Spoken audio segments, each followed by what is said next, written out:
Well, the war is pretty much at a stalemate. Russia was hoping for a quick victory, for basically a blitzkrieg, a quick run to Kiev, with the hope to frankly decapitate the Ukrainian government within the first few days. They failed to do it. As you said, we are after 3 weeks in week 4.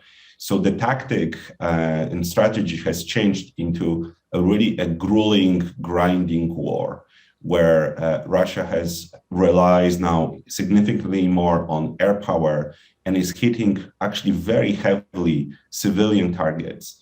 Many of the viewers might have seen the hit of one of the theater with shelter, where there were signs that kids are there, but Russia is unfortunately bombing, probably on purpose, these civilian places in order to break the will of Ukrainian people.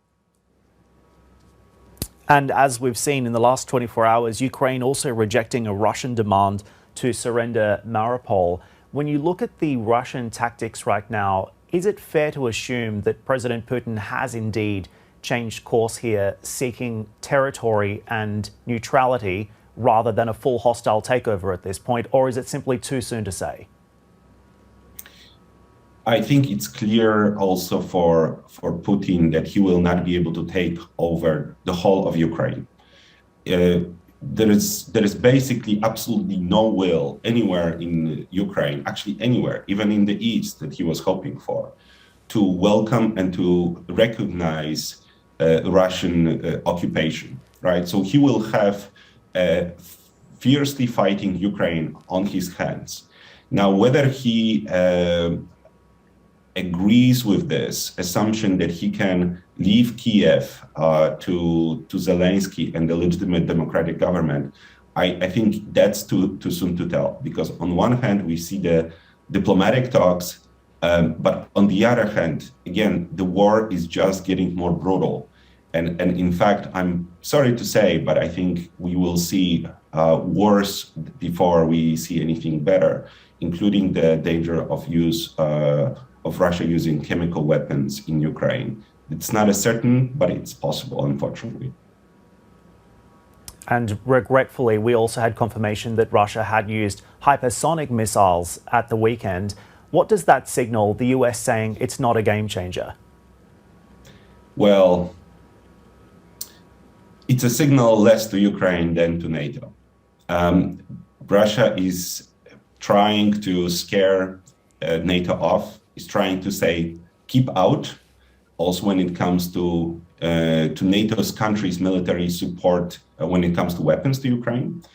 And hypersonic weapons are such weapons that we in NATO have no defenses against, because they can evade any anti-missile system.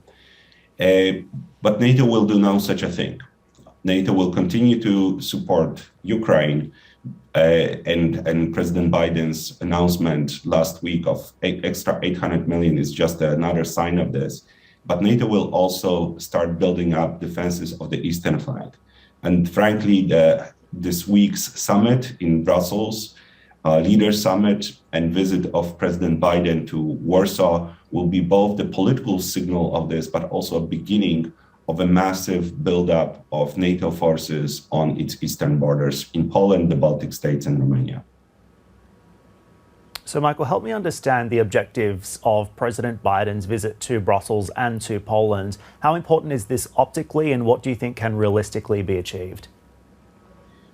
So politically, it's certainly very important. Even if this was just about meetings, it would be very important because, as your colleague pointed out, this is President Biden's third trip to Europe.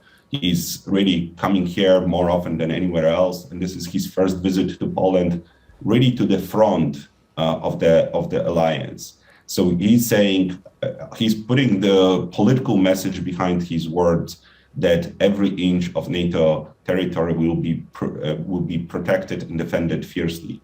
But I don't think it's going to be only about meeting. I think the alliance will make further decisions about how to support Ukraine with anti-aircraft and anti-missile systems, probably over longer range.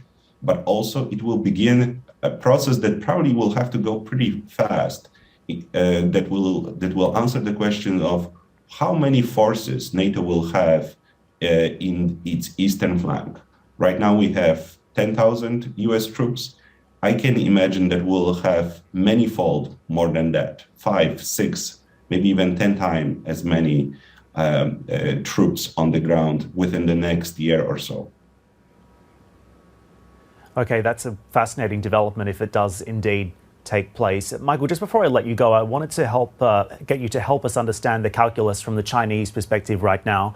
We've also seen this 2-hour-long conversation between President Biden and President Xi taking place. China continues to refuse to push back on Russia's invasion of Ukraine. At the same time, it's also led the pushback against the United States for leading the West in sanctioning Russia for its actions here.